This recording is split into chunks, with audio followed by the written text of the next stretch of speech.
I am not going to spend $70 to be lectured by human resources. Hit the like button and subscribe, baby, because today is a glorious day. It's like watching the collapse of the Soviet Union, because BioWare is giving Ubisoft a run for their money when it comes to speed running 20% discounts on all their games within 1 month. You know, gaming is healing, because I came across a video today which was hilarious. We're about to watch a clip that's going to have you rolling on the floor. You'll have to get over the insufferable nature of this individual, because beyond that, watching a shill come to the realization that they don't matter is nothing short of amazing and entertaining. This clip is so very weird. It just goes to show the delusional mindset of the existing BioWare fanbase. Roll the clip.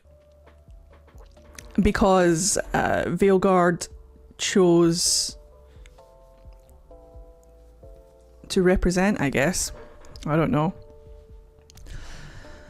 However, it's just a lot. It's just a whole lot. Because now I'm in a position where I don't think BioWare is on my side. And that's...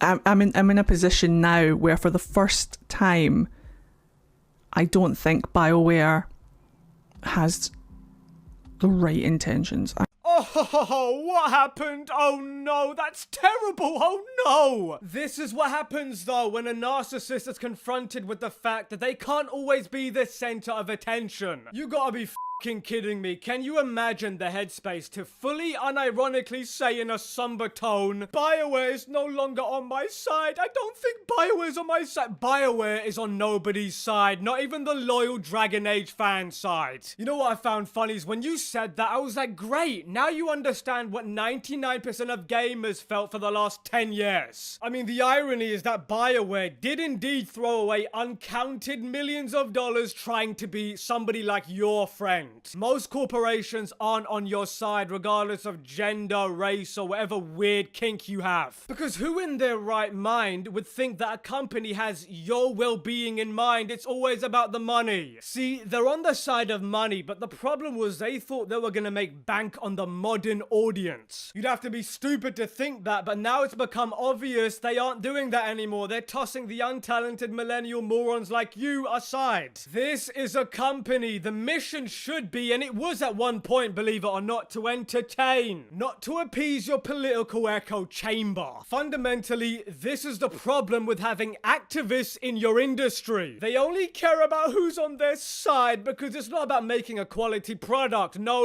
it's about making a game that furthers their own interest. I mean, who cares about Dragon Age as long as you get whatever political ideology shoved into it? Not to mention the game's director jumped on board, destroyed the franchise, and subsequently destroyed anything that was left of BioWare's credibility, potentially losing hundreds of jobs in the process, and then dipped the moment the game was deemed a failure, which wasn't that long, about 1 week. These people are like roaches. Anyway, back to this person. This person was acting like Veilguard was their beloved pet who died. Acting like they need emotional support team. This is the type of person who simply can't survive in society whatsoever. There's so much real suffering in the world, but this person chooses to be distressed about something so ridiculous. This can only happen when people have lived a privileged life. They don't know the real struggle. The thing is, when all these people were shilling for Veilguard before it came out, we all knew they were shilling. But as it turns out, they actually believed in their own shilling. I mean, I would feel sorry for them if they didn't hate me for existing. It's funny because in this clip, this person says BioWare has a lot to do culturally. I was thinking, what the That just shows that these people are not in it for the video games. They're in it for solely their agenda. But the thing is, if your product doesn't sell, you're cooked, especially in a public company like EA who depend on those shareholders. So what do you think is going to happen when you make a game for 1% of the population who are 1% of gamers? I mean, who would have thought that a tiny percentage of the population had really low buying power? When it comes to buying games, maybe all these people complain complaining should stop begging for review codes and actually buying the games. My god, these shills are pathetic. Now, to put things into perspective, on launch, Black Myth Wukong had 2 million players. Power World had 1.2 million players. Dragon Age Veilguard had like 60,000 players. I mean, a big brand AAA game that was marketed to hell and back, debuting with only 60,000 peak player count is abysmal. Bankruptcy is the only answer to removing Activism from the gaming industry. Keep those wallets closed. And on that bombshell, oh boy, I feel bad for anyone who still feels optimistic about the next Mass Effect. Because we all know how that's gonna turn out. Manic Sour.